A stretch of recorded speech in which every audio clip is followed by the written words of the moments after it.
doutor Matheus Milanês, bem-vindo nessa comissão. General Heleno, a quem eu chamo carinhosa e respeitosamente de ele não. Eu sei que, para mim, é uma grande honra ter o senhor aqui hoje, passar o dia inteiro com o senhor. Eu sei que não deve estar sendo nenhum prazer para o senhor também passar o dia inteiro aqui, mas o que a gente vê acontecer hoje no Brasil é o estupro da democracia, sob a alegação de estarem protegendo a democracia. Sabe, senador Magno, é tipo aquele pedófilo que diz que vai tomar conta da criança? É mais ou menos isso. Resumindo, e as prisões das milhares de pessoas nos dias 8 e 9 de janeiro foram feitas nos moldes nazistas. Eu já tive a honra e o privilégio de visitar o Museu do Holocausto de Jerusalém, em Israel.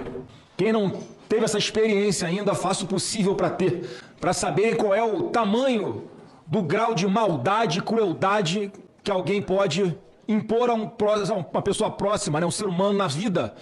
Porque a gente via lá, General Heleno, pessoas com medo, querendo fugir do nazismo e sendo direcionadas para dentro de estações de trem, de uma forma pacífica, com a falsa promessa: olha, vem com a gente, vamos andar aqui em fila indiana, o senhor, a senhora, seus filhos pequenos, a senhora grávida, vamos caminhando que vocês vão entrar num trem e vão fugir do regime nazista. Enquanto estavam dentro das estações de trem, eram ligados às câmaras de gás e as pessoas morriam aos milhares, muito parecido com o que aconteceu aqui nas prisões dos dias 8 e 9 de janeiro. Vamos aqui, entra no ônibus, vamos te botar na rodoviária para você voltar para sua casa.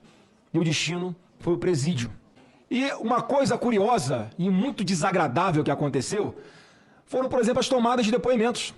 Em todas as tomadas de depoimentos, houve um formulário padrão para todo mundo, como se todo mundo tivesse cometido os mesmos atos na mesma proporção. E faziam a seguinte pergunta, General Heleno, segundo a própria revista Veja, porque a gente não tem acesso às informações, mas a imprensa tem. Era a pergunta que era feita a todos. Você acredita nas afirmações do ex-presidente Jair Bolsonaro sobre a ocorrência de fraude nas urnas e nas eleições? Isso colaborou para a sua ida a Brasília e a marcha até a Praça dos Três Poderes? O senhor que é advogado, sabe do que eu estou falando? A legislação brasileira não permite que você escolha um alvo e depois comece a produzir provas de forma artificial, ardilosa, para incriminar essas pessoas. Mas é aquela tese do domínio final de fato. Vamos incriminar Bolsonaro como se ele tivesse algum comando sobre as manifestações. E se a pergunta, senador Magno Malta, fosse essa, para essas pessoas que foram presas: se houvesse um comprovante impresso ao lado da urna eletrônica para dar mais transparência e segurança ao sistema eleitoral, você teria ido à Praça dos Três Poderes? Porque nessa lógica, a gente podia agora estar acusando o presidente do TSE como responsável pelos 8 de janeiro. Porque foi tudo que nós sempre defendemos: mais transparência e mais segurança, para que não houvesse dúvida nenhuma sobre o processo eleitoral. E sobre essa teoria de domínio final de fato, eu queria pedir que a assessoria colocasse o vídeo aí, por favor, muito rapidinho, 50 segundos só. É um compromisso meu e eu quero que vocês saibam, companheiro do MTST, que vocês fazem parte dessa luta futura que nós precisamos construir. Nós vamos votar e vamos mudar esse país. E vocês não serão apenas coadjuvantes, vocês serão sujeito da história. Nessa lógica aqui, a gente pode imputar ao Lula a responsabilidade por todos os roubos de celular no Brasil? Não estou vendo nenhum magistrado, ninguém da alta cúpula do judiciário falar assim. A gente pode imputar ao Lula a responsabilidade pelas invasões de terras, pelas invasões de propriedades privadas de forma criminosa? Não estou vendo ninguém defender, senador Magno Malta, que o Lula tem alguma responsabilidade sobre isso. Mas olha como é que é o duplo grau de padrão. Aqui, ó, matéria da... Não, essa aqui é a matéria da revista Veja.